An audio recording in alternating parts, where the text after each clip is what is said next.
बहुत बड़ा गंभीर प्रश्न है। आचार्य कौन है? हमारे शास्त्रों में आचार्य एक उपाधि है, एक डिग्री है। विद्वान का अर्थ होता है, उसे कहते हैं आचार्य। सनातन धर्म का धारक, वाहक और परिपोषक है। नमस्कार। ये बहुत बड़ा गंभीर प्रश्न है कि आचार्य कौन है। आचार्य का डेफिनेशन हमारे शास्त्रों में अलग अलग तरीके से समझाया गया है। जो आचार्य एक उपाधि है, एक डिग्री है। संस्कृत भाषा में जो अध्ययन करते हैं, जब वो विशारद पास करते हैं तब वो आचार्य बनते हैं। विशारद पास करने के लिए उन्हें 2 और डिग्रियां लेनी पड़ती है। एक दक्षता की डिग्री, दूसरा विद्वान की डिग्री। विद्वान का अर्थ होता है जो शास्त्रों में बहुत पारंगत है, अर्थात जो थियोरिटिकल नॉलेज में सब कुछ को अच्छे ढंग से, विस्तृत ढंग से समझा देते हैं, बता देते हैं, उन्हें कहा जाता है विद्वान।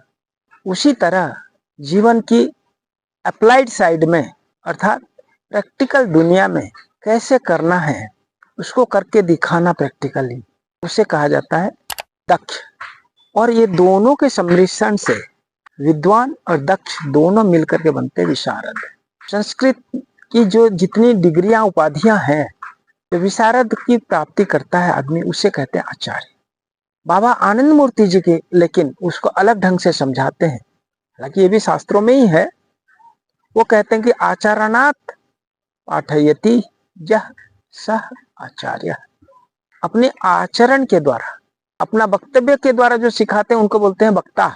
लेकिन अपने बोलना कुछ भी नहीं, लेकिन हर चीज को बिना बोले, बिना मुंह खोले हर चीज को समझा देना, वह है आचार्य। उदाहरण के स्वरूप, बीड़ी सिगरेट पीने वाले व्यक्ति कभी भी ना पीने का उपदेश दे ही नहीं सकते। अगर दे भी देते हैं, वो दूसरे के मन को प्रभावित इसलिए नहीं कर सकता है क्योंकि वो उनके आचरण में नहीं। उसी तरह से आचार्य बनने के पहले सर्वप्रथम लड़ाई अपने साथ करना पड़ता है। अपने जितनी खराब कुआचरण है उनको सुआचरण में बदला जाए। पहले जब आदमी अपने से अच्छे आचरण करने लगता है, लोग उससे ऑटोमेटिकली सीखते चले जाते हैं, उनको कुछ बोलना नहीं पड़ता है। इसलिए आचार्य बनना साधारण व्यक्ति का काम होता नहीं।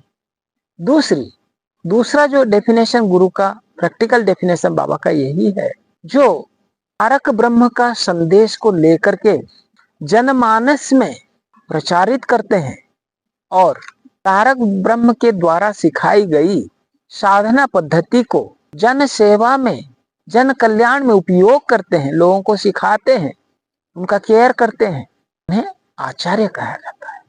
इसलिए दार्शनिक रूप से भी उन्हें संपूर्ण ज्ञान होना पड़ेगा और साधना विज्ञान में भी उन्हें पारंगत होना पड़ेगा, तथा गुरु के आशीर्वाद से संन्यास लेने के बाद ही वो आचार्य कहलाते हैं। गृहस्थ भी भले इस काम को कर सकते हैं, लेकिन उनके लिए अधिक समय का इंतजार इसलिए करना पड़ेगा क्योंकि संपूर्ण पारिवारिक दायित्व से जब मुक्त होंगे तभी तो करेंगे वो। अगर किसी व्यक्ति को गुरु की सेवा में संपूर्ण समय को उपयोग करना हो तो कम समय में भी वो इसकी संपूर्ण प्रक्रियाओं से गुजरते हुए आचार्य की डिग्री प्राप्त कर सकते हैं। और आचार्य बनने के बाद वो उनका 99 कहना तो कम पड़ेगा, 100% समय गुरु सेवा में ही लगाना होगा। यही है आचार्य। आनंद मार्ग ने अब तक लगभग 10,000 आचार्य तो बनाए ही होंगे और कुछ उसमें अभी भी कार्यरत हैं और देश विदेशों में वो काम को सुचारू रूप से करते चले जा रहे हैं। और ये संस्था है, कुछ आचार्य बनते हैं, कुछ परलोक सिधार जाते हैं और कुछ बीच रास्ते में भी चलने में असमर्थ पाते हैं। इसलिए आनंद मार्ग ने इतने आचार्य बनाया है जो कि सनातन धर्म का धारक, वाहक और परिपोषक है। उसको लेकर के संपूर्ण विश्व में आनंद मार्ग के आचार्य कार्यरत है।